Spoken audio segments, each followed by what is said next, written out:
15 signs he's definitely hiding something from you. It's often said that women become paranoid when starting new relationships, but when men start acting iffy or a bit too perfect, there is reason to doubt them. Unfortunately, all female kind have been known to be suspicious and nervous about new relationships, and it's become a negative representation of what women are like in general. However, in truth, the reason why females behave like that is because males inspire it out of us. So, the next time you are accused of acting cray-cray or downright crazy, focus on what set you off and question the source. Where there's suspicion, there's a reason. No lie, the first guy I'd ever been out with did all the things on this list, and it wasn't until later that I found out he had a girlfriend in another state he wanted to marry, a local girlfriend in the city, a submissive, and I was his side chick. Right. My first date with this guy, perhaps, had all the signs in it, but I barreled on ahead into heartbreak. Looking back at it now, I really should have read him better. All the signs were there, it was clear I wasn't the only one. I just wanted to believe his lies because I didn't want to accept that he was lying to me. The worst part was, he kept telling me it was all in my head. That, somehow, his strange behavior was a result to my suspicion. Oh, how wrong I was to believe him. 15 He asked for a ride and I couldn't say no. No man should ever treat his woman as an Uber or a Lyft driver. There are ways of thanking someone, whether it be with kisses, hugs, or meals. Never should a man ask for a favor without returning one. It's the simple way of life that has become part of our culture, as humans. Friends compensate with favors, professionals compensate with money, and there is no such thing as a free ride. If your special person asks for a ride, it's natural to hope for something in return because it's not like they wouldn't if the situation was reversed, right? So, when someone asks for something without giving anything in return, that's a sign that something's up. No one who is polite, courteous, and a good person would ever ask for a favor without returning one. I'm not saying to demand something in return, but there are ways to wiggle something out of it, like a date or plans for the future. Hoping for something in return doesn't make you a bad person. It makes you human, it gives you personality, and adds to better defining your character. Most of all, it keeps you from being taken advantage of. 14 He likes to check who it is first. Even on the oldest, most technologically ancient telephones, there is something called caller ID. This means that the person who is receiving the call can see who it is before they answer. This has solved the simple solution of how to screen your calls. There is no reason anyone shouldn't answer within the generous time the phone rings unless they need to resituate themselves so that other people can't hear your conversation. Most hand phones and mobile phones ring for 30 seconds before sending the caller to the voicemail. If he needs to get up and walk away from a loud room, that's enough time. If he needs to get up and leave the building, then that's a definite big red flag.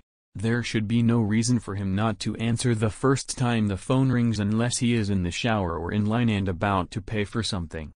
And it's highly unlikely for that situation to always happen. Once or twice, okay.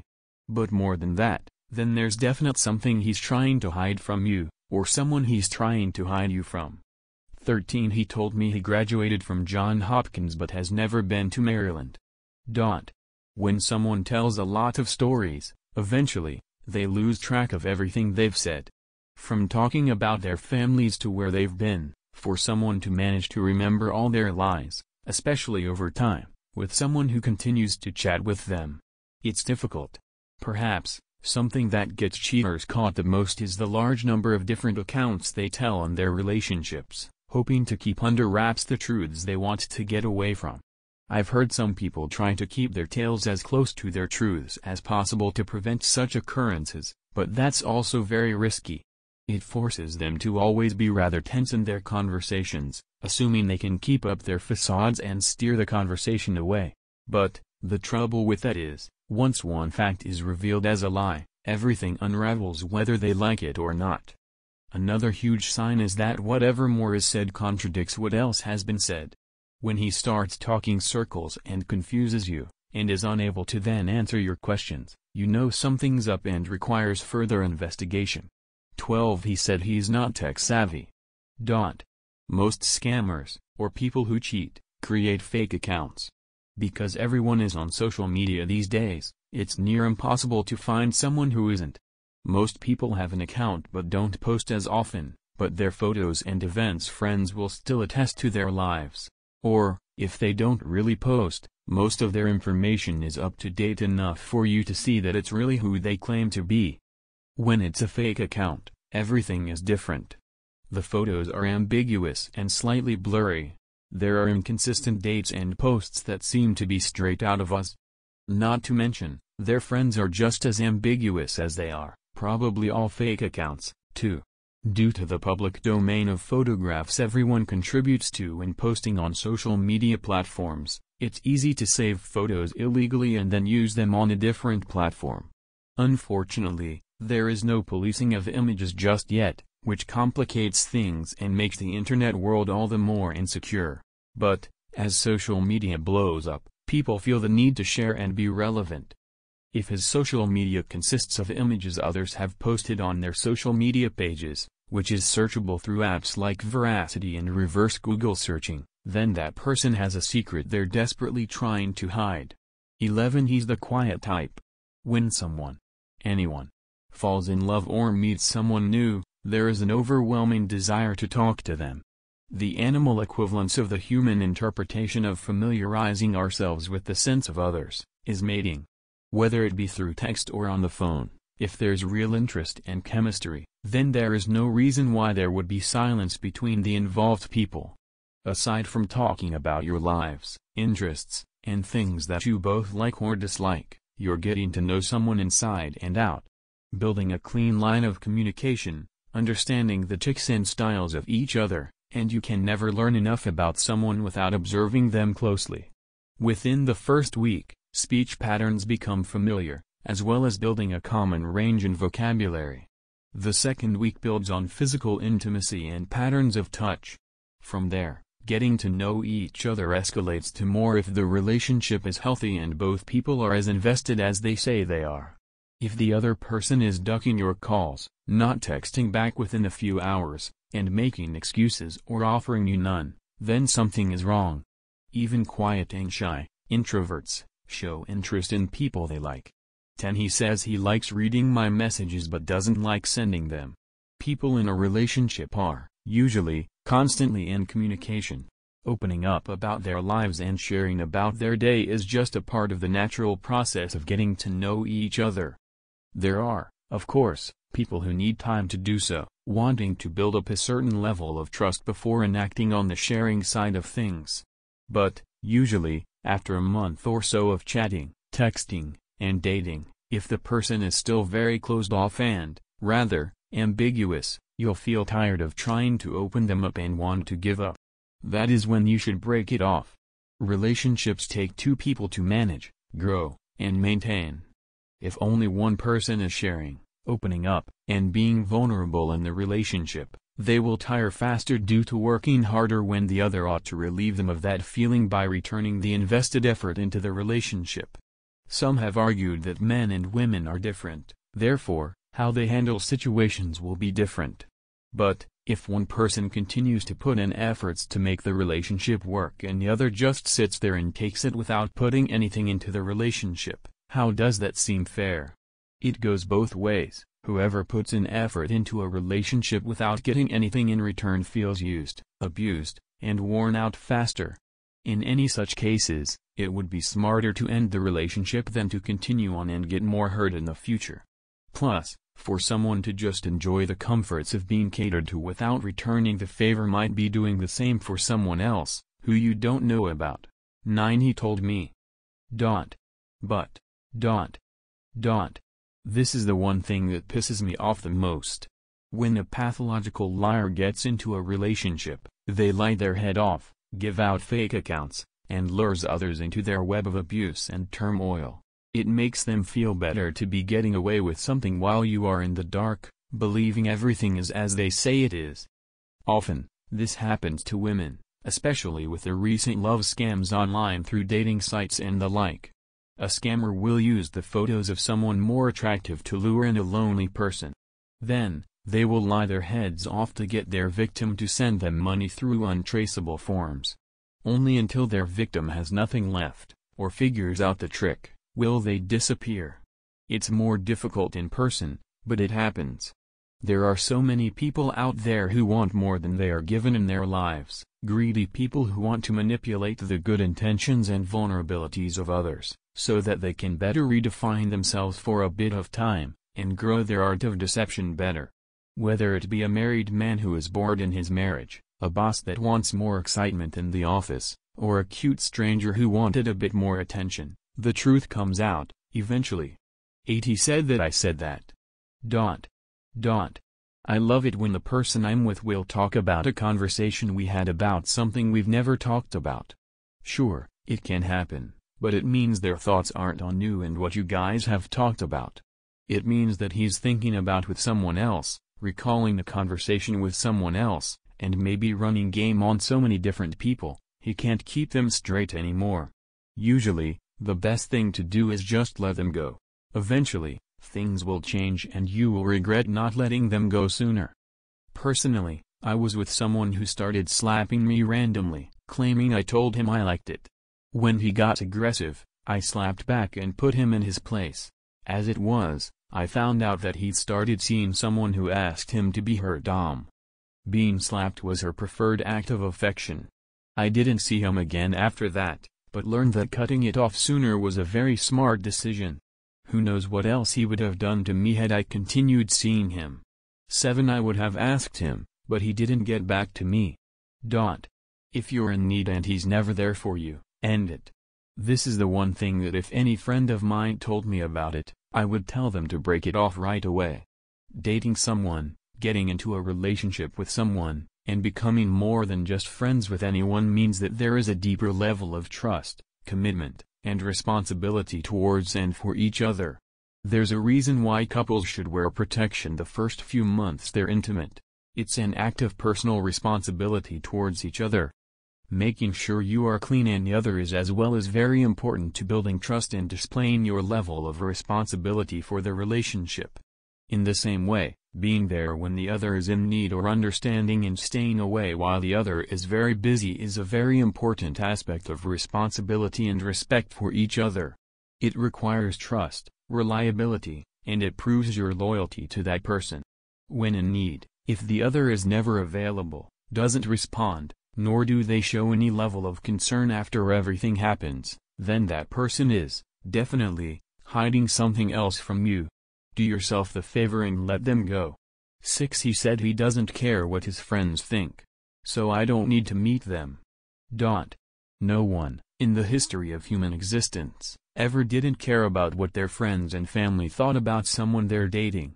The first thing most people do is tell their close friends and family about their new relationship along with a detailed description of what they did, where they went, who they saw, why it'll last this time, and how their future will be like with that person. To not boast about it means something's wrong with that person or that person fears judgment amongst their friends for any reason. Even people in the Bible boasted to family and friends when someone wanted to marry someone else. In literature, Hercules made known his love, as did Spock his human-side feelings for a woman. To hide away a relationship and not want to bring you into the fold of their lives, amongst their friends, and to get the scoop on the family, something is up and you ought to demand to meet some friends or family. 5 He said he forgot. Again. When speaking to someone you're interested in, there is no way someone interested would forget anything the other person said. There is just no way. Think about it, if that person is really interested in you, that person will be trying to get as much information as they can about you so as to better keep you with them.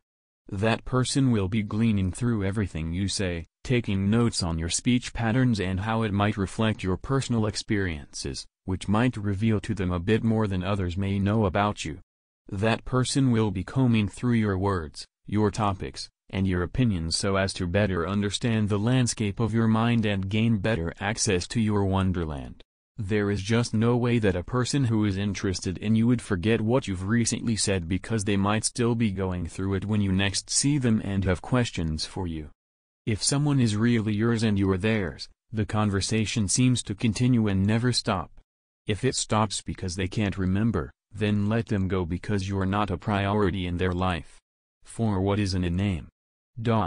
Everything. Forget your date's name, forget it all. Forget your date's name and it shows that they weren't listening, they weren't thinking, and they weren't mentally present for most of your time together. Our names are our identifiers, that which we call and make our own. From birth until death and even beyond, engraved on our tombstones, our names bring us information and we use it to formulate our identities, our personalities, and our lives. Some people use their names as their brands and others use it to set themselves apart. Everything is in our names and sticks with us for all our lives. Forgetting the name of the person you are supposed to be intimate with, someone you hold hands with, hug and kiss. That's unforgivable. I can understand being busy and distracted, but calling the person you're with another name. Okay, maybe within the first 2 dates, but after the 3rd date, that's a deal breaker. 3. He only wants to meet up on Tuesdays and Thursdays, before 5. Healthy people plan things and, sometimes, they are spontaneous, understanding the idea of surprise keeping the interest and excitement alive in a new relationship. All of this is important when it comes to spending time with someone you are falling in love with. Whether it be a surprise visit to an aquarium or an impromptu picnic at the park, it's something that will bring light to her eyes and remind her just how wonderful her partner is. When he can only meet at odd hours on specific days of the week, you have to question what he spends his other hours doing and why the specific days. I mean, it could be because his public girlfriend is available those days, or he sleeps over those nights, which make him available on different days and night. Or, maybe because he has to pick up his kids from his parents' house or something else. If he limits your time and keeps you caged in a box while you're together, and then shoos you away, not wanting someone else to see you for any reason. This is just suspicious and rude behavior. If he can go from romantically clingy to pushing you out the door, there is something he's hiding and you deserve better than that. 2. He says he wants his privacy. Although it doesn't seem too big of a thing, the issue isn't what he has dong on his phone, it's about what he doesn't want you to see. A man doesn't use his phone like how women use it. Males typically use their phones as communication and update devices for the purpose of bettering their lives and the information they have access to. They check sports listings the way women check out fashion trends. Males evaluate how to best spend their time based on the information received through their phones. Women tend to talk about how to best spend their time, discuss it thoroughly, before making decisions and updating the other parties involved of their status whenever possible. These are 2 very different ways of thinking and using their phones. When there is a phone ringing next to females, they tend to look over automatically. It's not a calculated response, but it's an automated response. Like how some guys have to check out the butt of a woman walking past them. You can hate it if he's your man, but it's such an automated response, he can't really help it. Same with women hating on other women who look better in those jeans, that top, that color makeup, and whatnot. And, if you happen to glance and then tell him that someone called him, and he throws a fit about it, you know something's up. Unfortunately, it makes you want to know what else he's hiding from you. 1. He said he doesn't like to go anywhere crowded. As true as this may be, there are other places you can go. Like, watching a movie that's been out for some time now so that the theater isn't as full. Or, taking a walk in a residential area, where no one really looks at people taking a walk, nor do they care who it is. There are many people everywhere in this world, countless places to go where it's less public and crowded, but in doing things like that, he ensures that the 2 of you aren't seen by anyone. This isn't natural. When a man first starts dating a woman, if there's nothing to hide and nothing wrong, he naturally wants to show the world who he's with. It's a part of being a proud male and showing off what he's got. It's somewhat of a pride thing coupled with the need to beat other males in showing off who he is with. In nature, it's like the peacock who spreads his tail, hoping to beat others in earning the right to mate with the females. It's natural to want to be seen. What's unnatural is wanting to hide the one you're with and never be seen with her. It's as if he doesn't want to acknowledge the relationship. Looking for an AD-free experience on the Taco. Thanks for watching. Please subscribe for more videos.